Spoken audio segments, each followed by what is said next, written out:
Ellie, I'm a chiropractor and a Pilates instructor. We are on, I think, day 15 of this lower back pain challenge. Today we are going to be focusing on lateral flexion. So we've done flexion, extension, which is flexion, extension, and now we're going to be thinking about lateral flexion. All basically the different ways that we can move the lower back. Guess what? Tomorrow will be rotation. So yeah, we're sort of covering all bases. If you have any injuries or conditions, just make sure you are signed off by your healthcare professional to join in. And if you're going to do it anyway, just do this at your own risk. Okay, so for today, I'm going to get starting standing. It doesn't mean my head is going to disappear off the screen, but you don't need to see that. And then we'll be pretty much down on the floor. So if you come to standing, you're going to be, first of all, in the middle of the mat. Have your feet together, please. We want our big toes touching, and sometimes when we do this, the temptation is to sort of stick the pelvis backwards, but we want to think about slightly just sort of leveling that pelvis. If you were to imagine your pelvis was a bowl of water, if it was like this, all that water would be falling out forwards. We want to just make sure that there's a very slight sort of leveling so the water doesn't fall out, the hypothetical water doesn't fall out. Okay, so from there, once your bowl of water is balanced, you're going to take your arms up towards the sky. You can't see my arms, that's okay. My left one is going to stay lifted. My right one is going to drop down, and as it drops down, you're going to let your body just sort of swing over to the left-hand side with the weight of that arm. So it's like I'm being pulled down with that arm, and my body is compensating for that. Just to find a nice little gentle stretch through the side of the body. Make sure you breathe. If you can't breathe, you've gone too far. And then lift that arm back up. And then we're going to come across to the other side, let the arm drop down. And again, you're letting your body just sort of swing across, staying very sideways. Don't stick your butt back. Let everything just sort of drop down.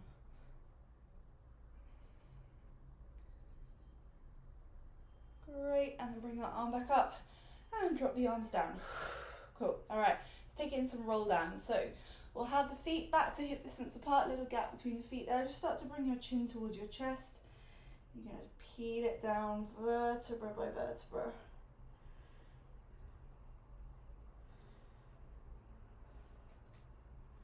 And then let's just roll it straight back up, so just curving up, trying to restack, rebuild. We've done this probably in every session so far, I think nearly all of them.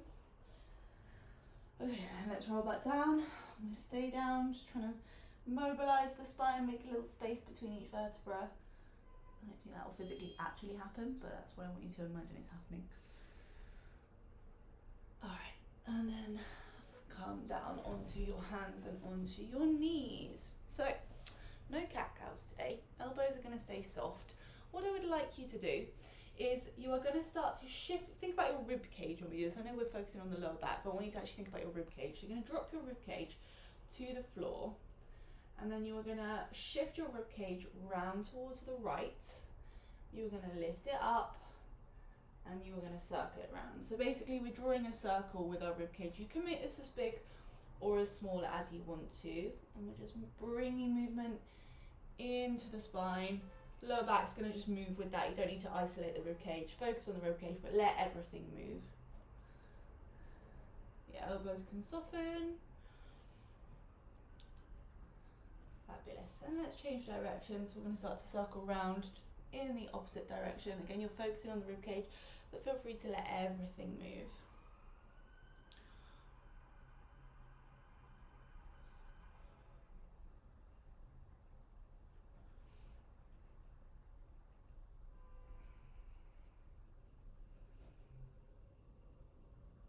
Okay.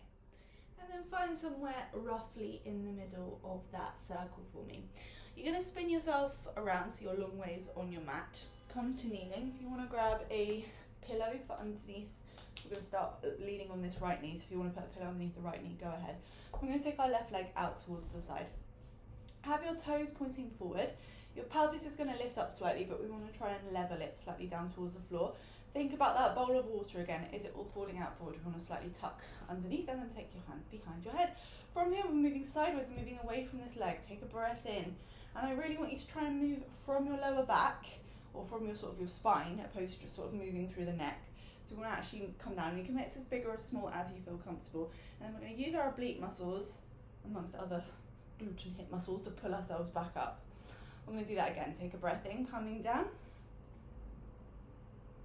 Breath out, coming up. Fabulous. We're going to do 4 more of these. Take a breath in.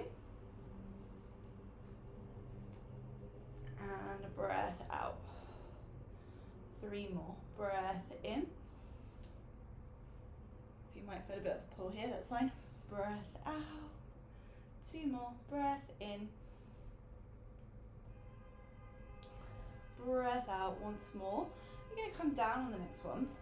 And you're going to place the fingertips or the palm to the floor, whatever feels more comfortable.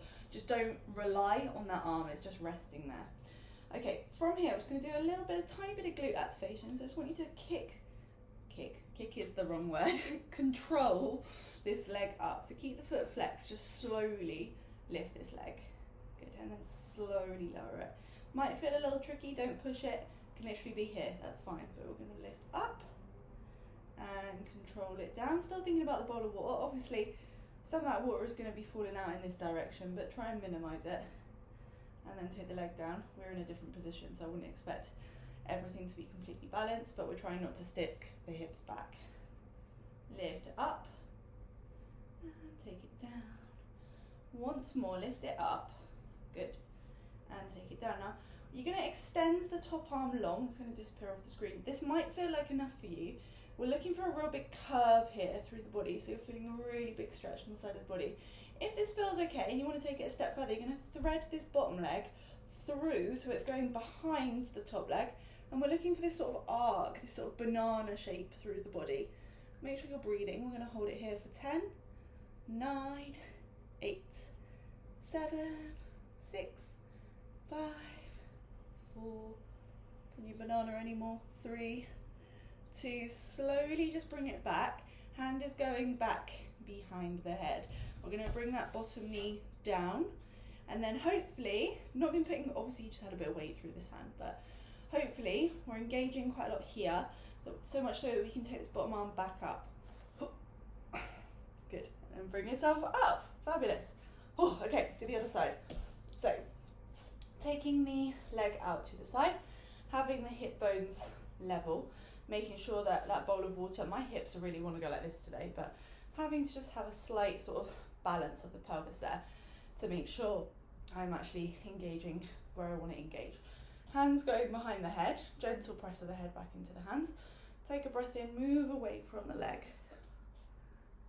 And breath out, lift up. Good, 4 more. Breath in. Breath out. These toes are forward, remember. 3 more. Breath in.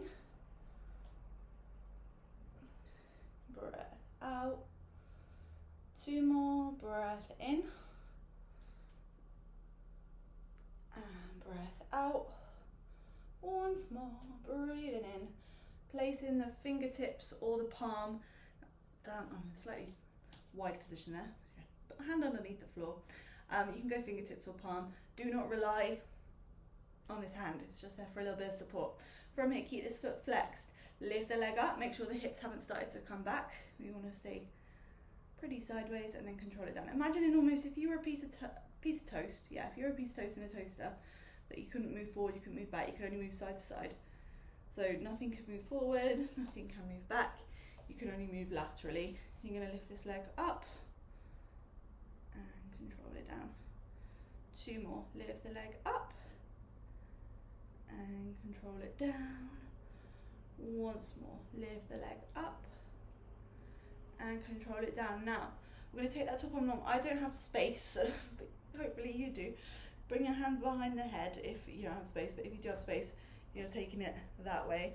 And then we're going to thread, if you want to, that might feel like enough of a stretch, but if you want to, you're going to thread that bottom foot behind.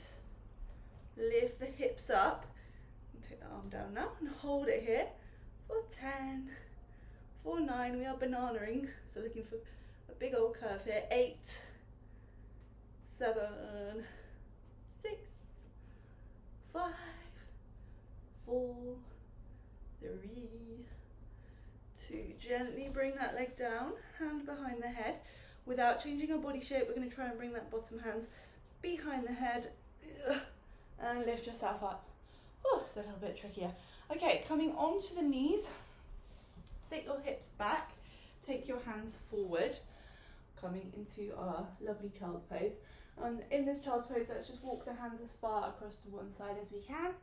So there may have been a little bit of compression in the lower back with that last exercise. Let's just find some length through the lower back, some flexion with a little bit of a lateral stretch. So really walking the hands as far over to the right as you can.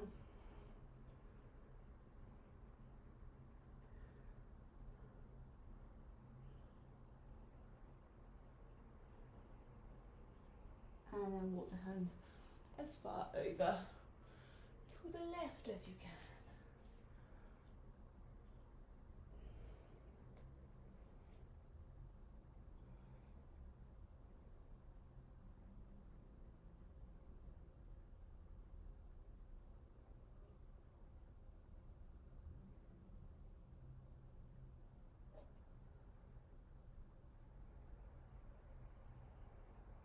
Okay, we shall leave it there for today.